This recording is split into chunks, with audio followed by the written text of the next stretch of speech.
자, 뉴스버스 단독입니다. 검찰이 특사경 개념부터 알려드려야겠네요. 특사경 수사 정보를 한데 모으고 있다. 뉴스버스 발행인 이진동 기자 모셨습니다. 안녕하십니까. 네. 특사경 생소한 개념이잖아요. 일반인들한테. 아, 그런가요? 예, 일반인들한테는 그렇지 않아요. 왜냐하면 그 어디 카페라든가 이런데 예. 단속 나오는 지자체 단속 나오는 예. 공무원들이 있잖아요. 마이크 앞으로 네. 마이크를 앞으로 당겨 주십시오. 돌아갔는데. 예. 그런 경우가 특별사법경찰에 해당합니다. 그걸 이제 특사경. 다시 한번 당겨 주십시오. 됐습니까? 예. 예. 예. 그런 경우를 이제 특사경이라고 하는데 경찰은 아닌데 네. 행정 공무원들이 네. 수사권을 제한적으로 부여받는 경우가 있죠. 그렇죠. 예. 네. 그 이제 그 지방검찰청 검사장이 예. 부여를 해줍니다. 예, 지정을 해주고 예. 해주는 경우가 있고 안 해주는 경우가 있는데 대부분 이제 좀 전문적인 영역. 가령 예를 들면 금감원 같은 경우 자본시장 조사단이 있잖아요. 예. 굉장히 이거는 전문성이 필요로 하기 때문에 일반 경찰에 하는 것보다는 금감원 직원들에게 그 전문성을 가진 직원들을 좀 수사권을 부여해서 수사할 수 있도록 해주는 게 이제 특사경 그런 개념입니다. 뭐 조세 분야도 있고 환경 분야도 네. 있고 특별한 전문 지식이 필요한 분야에서 공무원들에게 이제 그 제한적인 수사권을 주는 거 당신이 이 분야는 잘 아니까 이 분야는 경찰처럼 조사를 해가지고 네. 그렇게 해서 이제 그 수사 정보가 모이잖아요. 근데 지금 단독을 하신 것은 이걸 대검이 통합해서 네. 따로 보관하고 있다 이런 얘기죠. 그러니까 따로 보관한다기보다 보관할 수 있는 클라우드망을 일단 만들었습니다. 네. 그게 이제 시행된 지 얼마 안 돼요. 아하. 안 되기 때문에 언제 이게 만들어진 거예요? 작년 말에 작년 11월 13일 날 시연을 했었어요. 어허. 시연을 했었기 때문에 지금 얼마 안 된 상황이기 때문에 어느 정도로 어떻게 수집돼 있고 관리되고 있는지는 파악은 안 됩니다. 안 되는데. 다만 여기에 참여하는 기관이 한 26개 정도, 23개는 이제 기존에 나온 보도상으로 볼 때 23개는 확정이 됐고 예. 나머지 다 해서 참여 예정인 기관까지 해서 26개다. 예. 이런 보도가 있었는데 거기에는 아까 말씀드린 국방부 검찰단도 있고 금감원 자본시장 조사단도 있고 식약처도 있고 고용노동부도 있고 그리고 각 지자체 서울시 경찰 경기도 이렇게 굉장히 많은 기관들이 참여를 하기 때문에 그 일상적으로 이루어지는 특사경 업무도 똑같이 압수수색도 나가고 다 하거든요. 그럼 그 정보들이 이 클라우드망 대검이 관련 클라우드망에 올라오는 거죠. 그럼 대검은 그거를 지원한다는 명분, 그러니까 분석해서 지원해 준다는 명분 아래 그걸 일단 관리를 하는 거죠. 근데 사실 대검은 수사 기능이 없거든요. 그리고 그 정보가 모여지는 거 압수수색이 이루어지고 모여지는 거는 일단 수사 업무 때문에 모이는 거 아니겠습니까? 그런데 그 수사 기능이 없는 대검이 그걸 재판이 끝날 때까지 관리한다. 이거 자체도 지금 문제가 있는 겁니다. 재판이 끝나고 나면 그걸 폐기를 하긴 합니까? 근데 이제 지금 나오고 있는 대검의 설명이 조금씩 다른 게 재판 종료 시에 폐기를 하겠다.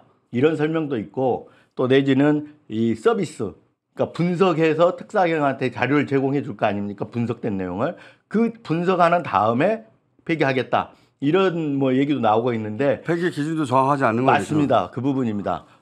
기준도 정확하지 않을 뿐더러 폐기 안 한 거를 우리가 확인을 할 수가 없다라는 확인할 거죠. 수 없다는 거죠. 가장 큰 문제입니다. 그게 이제 캐비넷이 되는 건데 소위 말해서 맞습니다. 네. 사건은 끝났는데 검찰이 혹은 뭐 사건이 기소가 되지도 않았는데 모았던 자료를 어딘가에 보관하고 있다가 그걸 정치적으로 이용한다고 할 때 우리가 이제 캐비넷이라고 흔히 부르는데 이게 디지털 캐비넷이 되는 거 아니에요? 그렇죠. 그래서 이제 빅브라더 논란, 빅브라더가 되는 거죠. 되는 거죠. 예. 그래서 이제 왜 이 문제를 제기했냐? 아직 소위 말하면 이거는 NDPAS라고 부르거든요. 이 시스템을 클라우드망 통합을. 그래서 뭐 내셔널 디지털 포렌식스 에서 서비스 뭐 이래가지고 그 앞에 글자만 따서 NDPAS라고 이렇게 부르는데 이거는 이제 그 전에 저희가 보도했던 게 디넷이라는 대검 서버망이 있거든요. 이 대검 서버망은 과거에 어떤 계좌 내역이라든가 그 통화 내역 같은 걸 분석해서 이게 제공을 해줬어요. 수사팀에. 그런데 이거보다 더 이제 좀 확장형 버전이고 그리고 업그레이드 버전이라고 했습니다. 휴대폰도 들어가고 이메일 정보도 들어가고 SNS 메시지도 들어가고. 그러니까 지난번에도 이 뉴스버스 단독으로 했던 게 중앙지검하고 인천지검하고 남부지검에서 네.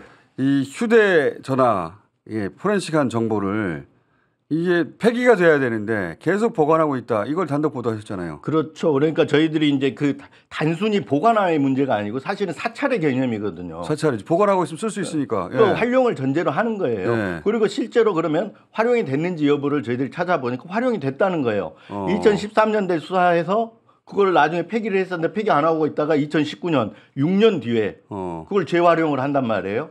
그리고 나서 2016년에 또 압수했던 휴대폰을 갖다가 몰래 보관하고 있다가 몰래 보관한 거죠. 원래 폐기돼야 되는 거잖아요. 그렇죠. 몰래 저장도 하고 몰래 보관한 거죠. 네. 하고 있다가 이걸 2019년에 재활용한다든가 이런 일들이 지금 이제 저희들이 찾아낸 케이스만 한 세 개 정도가 지금 되거든요. 그러니까 그러니까 사건이 끝나면 폐기해야 되는데 이 몇 년 후에 사건에 그 자료가 등장하더라. 폐기 안 했다는 소리 아니냐. 그렇게 찾아내셔가지고 문제 제기하셨고. 그렇죠. 예, 폐기했어야 되는데 왜 안 했냐고 그때 문제 제기하셨죠. 근데 이것도 마찬가지 아닙니까? 이거는 이제 시작된 게 얼마 안 되기 때문에 제 알 수 말은 없지만 그런 우려가 있죠. 있다는 거죠. 이전에도 휴대전화 정보를 몇 년이 지나도록 캐비넷에 보관하다가 재활용했는데 이런 식으로 전국 특사경 정보를 다 모아가지고 이걸 그렇죠. 언제까지 보관할지 우리가 어떻게 아느냐. 맞습니다. 검증도 안 되는데. 그리고 이제 이게 특사경 입장에서는 한 곳이잖아요. 근데 대검 입장에서는 전체적으로 관리가 된단 말이에요. 전체 다 하는 거죠. 네, 다 하는 거죠. 그래서 굉장히 이거는 진짜 이게 진짜 캐비넷이죠. 초대형. 될 수 있습니다. 초대형 캐비넷이. 그래서 저희들이 현재 상태에서 어떤 불법이 그렇게 뭐 활용이 됐다든가 이런 건 발견하지 못했지만 그런 우려들이 제기될 수 있기 때문에 미리 이거는 어떤 제도적으로 보완해야 된다라고 해서 문제 제기를 하는 겁니다. 이게 이제 예를 들어서 휴대폰을 압수하면은 거기에 그 연락처 정보도 당연히 있지만 그에 문자 메시지라든가 사진이라든가 SNS라든가 다 있는 거 아니에요, 그냥. 나의 모든 게 다 휴대폰이 들어있지 요즘은 않습니까? 네. 개인정보의 모든 게 휴대폰에 다 있는데 그런 휴대폰 정보가 이 전국 특사경이 모은 거에 거기에 대검한테 다 모여 있다는 거잖아요. 그렇죠. 그리고 대검이 이제 자기들이야 이것은 캐비넷이 아닙니다. 네, 맞습니다. 계속 네. 보관하다가 나중에 재활용되지 않습니다. 혹은 뭐 정치적으로 이용되지 않습니다. 이렇게 말하겠지만 조정돼 있잖아요. 네. 지금도 저장이 돼 있고 그래서 검찰은 지금까지 이제 저희 뉴스버스 보도가 나온 다음에 뭐 기술적으로 불가피하다 이렇게 해명을 했지만 전혀 앞뒤가 안 맞는 해명을 한 거거든요. 그래서 그 뒤에는 이제 더 이상 해명을 안 내고 있습니다. 왜냐하면 해명을 내면 낼수록 이게 거짓말이 되면 허위 공문서 작성이 돼 버리거든요. 허위 사실에 해당이 돼 버리기 때문에 이거 관리할 감독 기관이 있는 것도 아니잖아요. 지금은 없습니다. 네. 그죠? 네. 자기들이 모아놓고 자기들이 지우지 않으면 아무도 알 수 없는 것이고 맞습니다. 네. 검찰이 그걸 재활용 네. 그러니까 지금 발견하신 재활용은 재판에 활용됐으니까 찾아낸 맞습니다. 것이고 재판이 아닌 정치적으로 활용됐을 때 우리가 찾아낼 수도 없잖아요. 그러면. 찾아낼 수 없고 주로 이제 이런 방식으로 활용이 될 수가 있죠. 이렇게 이제 그 휴대폰을 증거 자료로만 써야 되는데 증거 자료 아닌 버려야 될 삭제해야 될 정보들 있잖아요. 폐기해야 될 정보들이 개인 정보 그걸 갖고 다른 어떤 수사 방향을 생각한다든가 별건으로. A 사건이 아니라 B 사건을 한다든가 이런 경우는 알 수가 없는 거잖아요. 그리고 피의사실을 공표한다든가 그렇죠. 언론 플레이를 한다든가 그렇죠. 이런 건 알 수가 없거든요. 예를 들어서 뭐 A 범죄인데 그 사람의 뭐 정치인의 사적인 정보가 그 안에 들어 있어서 그걸 가지고 정치인을 그 그렇죠. 망가뜨릴 수도 있고 그죠? 왜 언론 플레이를 할 수 있는 거죠. 있잖아요. 얼마든지. 네, 네, 네. 예. 그런 이제 우려가 있기 때문에 여기에 대해서는 저희 뉴스버스 보도이기 때문이 아니라 이거는 좌와 우의 문제도 아니고 진보 보수의 문제가 아니라 이거는 검찰이 이건 빅브라더가 될 수 있고 실제 그렇게 해왔다는 어떤 사례들이 있잖아요. 그래서 이런 부분에 대해서는 철저하게 국정조사도 하고 이런 그 불법적으로 활용한 사례에 대해서는 어떤 조사도 특검 조사도 필요하다 이렇게 보고 있습니다. 아니 그러니까요. 이게 이제 작년에 이렇게 했다는 것은 검찰총장 출신이 대통령이 되다 보니까 예, 검찰의 권한을 지금 이참에 최대한으로 확대하자. 이거 원래 이 예전에 국정원 같은 곳에서 정보기관에서 조난 파일 만들 때나 하던 건데 맞습니다. 그걸 네. 검찰이 지금 대놓고 하겠다는 거 아닌가 이게? 근데 이제 이게 윤석열 대통령이 대통령이 돼서가 아니라 그 전부터 이루어진 일이거든요. 그래서 그 전부터 꾸준히 있었는데 윤석열 대통령이 검찰총장 시절에 이게 빈도수가 확 높아집니다. 보관하는 빈도수가. 대통령이 됐으니 이제 두려운 게 없겠죠 검찰이. 그것도 그지만 제 판단으로는 추정하건데 그 검찰 수사권 축소부 얘기가 계속 나오지 않습니까? 그래서 거기에 대한 대응 방안으로 정보는 권력이기 때문에 정보 수집 이런 어떤 수단들을 계속해서 강구해 온 게 아닌가 이런 판단이 듭니다. 이건 이제 일반인들은 뭐 내가 무슨 특별히 범죄를 하는 것도 아닌데 이게 무슨 상관인가 하실 수도 있는데 본인들 정보도 여기 올라갔을 수도 있어요. 당연히 이제 그런 사례가 어떤 사례냐면 이제 국민의힘 의원이긴 하지만 윤상현 의원 같은 경우 2020년 공직선거법 위반으로 수사를 받아요. 그런데 그 윤상현 의원의 휴대폰이 아니라 다른 사건 관계인의 휴대폰을 이렇게 이제 선별하다가 보면 아 여기에 필요한 정보가 있겠구나라고 알 수 있잖아요. 그렇죠. 보면서 그걸 저장해놨다가 나중에 6개월 뒤에 윤상현 의원 수사할 때 그걸 써먹는 겁니다. 그러니까 이게 꼭 주요 인사만 해당이 되는 게 아니라 맞습니다. 일반인들도 다 해당이 될 수가 있습니다. 맞습니다. 그리고 특사경이라는 게 전국 2만 명이나 돼요. 네, 맞습니다. 자, 본인 정보가 검찰에 이 대검 서버 이름이 뭐라고요? 앤디파스?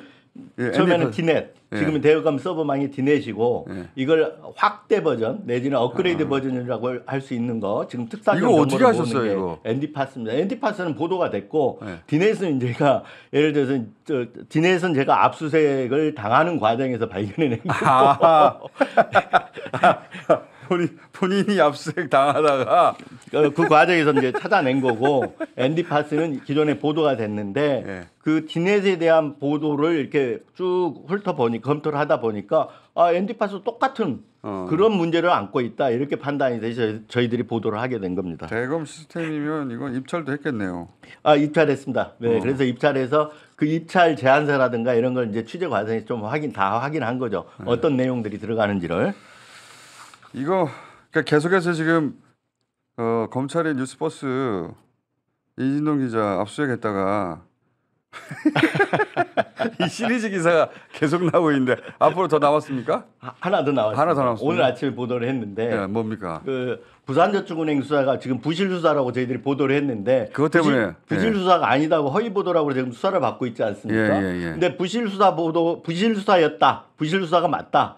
이런 걸 저희가 찾아냈습니다. 뭐냐면 대출 약성. 자, 이거 설명을 좀 드려야 돼요.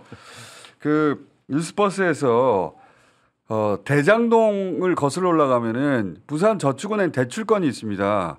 그 돈을 종잣돈으로 해서 대장동이 시작됐거든요. 맞습니다. 그래서 근데 그 부산저축은행 거는 부산저축은행 사태가 났을 때 한번 큰 수사가 있었는데 이게 왜 그때 당시 수사에서 걸러지지 않고 빠져나갔지?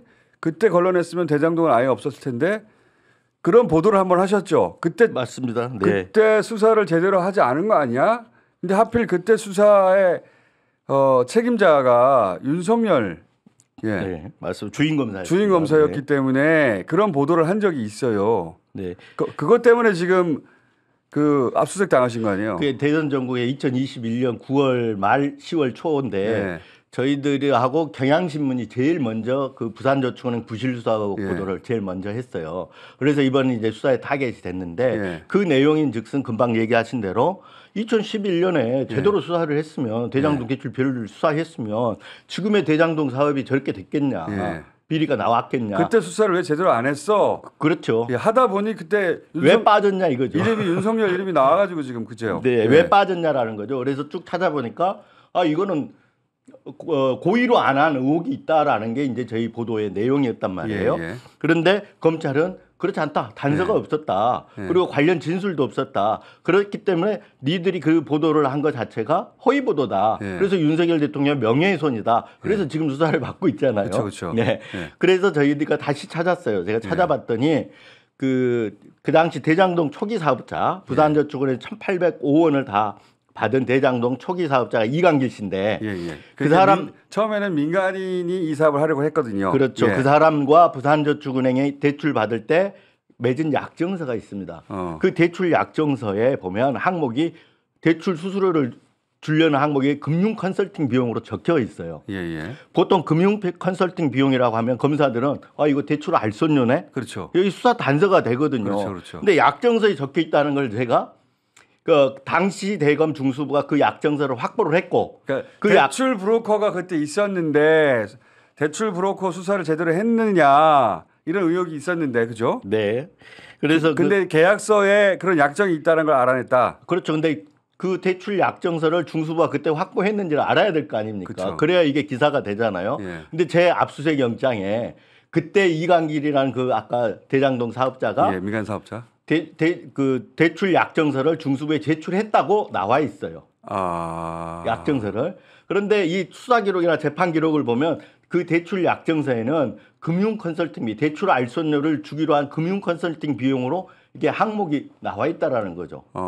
그러면 결국은 약정서에 수사 단서가 다 포함이 됐는데 수사를 안 했지 않습니까? 확보하고. 아, 그런 이야기군요. 네. 그거는 또 따로 한번 다루기로 하고요. 그게 왜 자꾸 이진동 기자를 건드려가지고 지금 자꾸 곤란해지는 것 같은데 검찰이 거꾸로 정보들이 이게 수사를 받다 보니까 정보가 많이 나와서 수사를 받다 보니까 또 기소를 해주면 재판을 받아야 되잖아요. 네. 그러면 이게 부산저축은행 부실 수사 의혹에 대해서는 다 확인을 할 수 있을 것 같아요. 그러니까 부산저축은행 당시 수사를 제대로 했는지 부실 수사인지를 두고 다퉈야 되니까 이제 법정에서 그렇죠. 다 불러야죠. 예. 윤석열 대통령도 불러야 되고. 대통령은 부를 수는 없겠지만 이거 흥미진진한 재판이 진행되겠습니다.